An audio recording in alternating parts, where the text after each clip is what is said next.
Hello दोस्तों, hi, I am KD Sushma. I am exporter, author and business coach. And today I want to discuss with you regarding the RCMC. RCMC एक mandatory document है export में जो लगता है, लेकिन बहुत सारे लोग कंफ्यूज में जाते हैं कि which RCMC I should take and for which product which RCMC is applicable and should I take that. वो मेंबरशिप जरूरी है क्या? अगर नहीं लिया तो क्या होता है? फिर कौन सी ले, कितना खर्चा आता है? So there are lot of questions in your mind regarding that RCMC. So हम आरसीएमसी के बारे में अभी बातें करेंगे. What is RCMC? RCMC is a registration cum membership certificate issued by the Export Promotion Council of India. अभी what is EPC then? Export Promotion Council क्या होते हैं? So Export Promotion Councils are the sectoral councils formed by Government of India. Sector को boost करने के लिए हर sector को EPC मतलब बनाया गया है. ईपीसी क्या हुआ? अगर मैं एग्रीकल्चर में काम करता हूँ, फूड प्रोसेस में काम करता हूँ, dairy, honey, poultry, floriculture, meat, live goat, अगर मैं इसमें काम करता हूँ and these are my product sector, any of these of my product, so I need to register with APEDA first and that is my EPC council. And APEDA को registration करने के बाद जो भी मुझे सर्टिफिकेट मिलेगा that is called as RCMC. So अगर आपका प्रोडक्ट है टेक्सटाइल और if you want to deal in the textile, so textile के लिए आपको टेक्सप्रोसिल के साथ जाना पड़ेगा, textile export promotion council. So like wise if you want to deal in the leather, then leather export promotion council is there. Pharma के लिए फार्मेक्सिल है, केमिकल के लिए केमेक्सिल है, इंजीनियरिंग के लिए ईपीसी है, इंजीनियरिंग एक्सपोर्ट प्रमोशन काउंसिल है.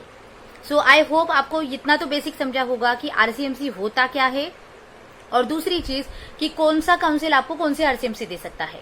And apart from that, on and above, अगर उसके आगे हमने देखा तो आपके लिए एक और बात है कि मैं हमेशा कहती हूँ कि कोर प्रोडक्ट के साथ पहले जाओ. फॉर एग्जाम्पल मैं एग्रीकल्चर एक्सपोर्टर हूँ, तो I need to register with APEDA first. And apart from the agriculture, if I want to deal in the textile, या फिर मुझे मेडिसिन की कोई रिक्वायरमेंट आई, या फिर कोई मास्क की रिक्वायरमेंट आई, या फिर कोई और चीज की भी requirement I and I want to export that product, then I need to register with FIO. Because अगर आपको हर काउंसिल के साथ नहीं जाना तो you need to register with FIO. And FIO is the generic council covering the multi products. So आपके लिए वो भी एक गुड अपॉर्चुनिटी है कि आप FIO के साथ जा सकते हो. And what is FIO? Federation of Indian export organisation, that is also council. अभी आरसीएमसी निकालने के लिए so simple the procedure is, just go on the website of the EPC. वहां पे उन्होंने आरसीएमसी निकालने की प्रोसीजर पूरी दी है. Just go there, submit the documents and issue the RCMC. Okay, what is the mandatory requirement to issue RCMC? Mandatory document होता है फिर से आईईसी. आपकी आईईसी, इम्पोर्ट एक्सपोर्ट कोड, आपके हाथ में होना चाहिए. And that's it. आप उसके साथ आरसीएमसी निकाल सकते हो and you just start your export. So that is it. So दोस्तों, आपको पता चला होगा कि कितना सिंपल होता है चीजों को समझना, और चीजों को समझ के सच में वो इम्प्लीमेंट करके आगे जाना. So don't stuck in the questions, don't stuck in the thinking, just go ahead.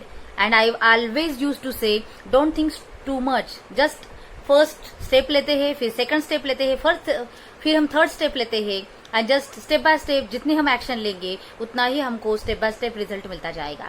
Yes, so I hope you all understand this concept. So just take action, issue your RCMC and go ahead. God bless you. Thank you.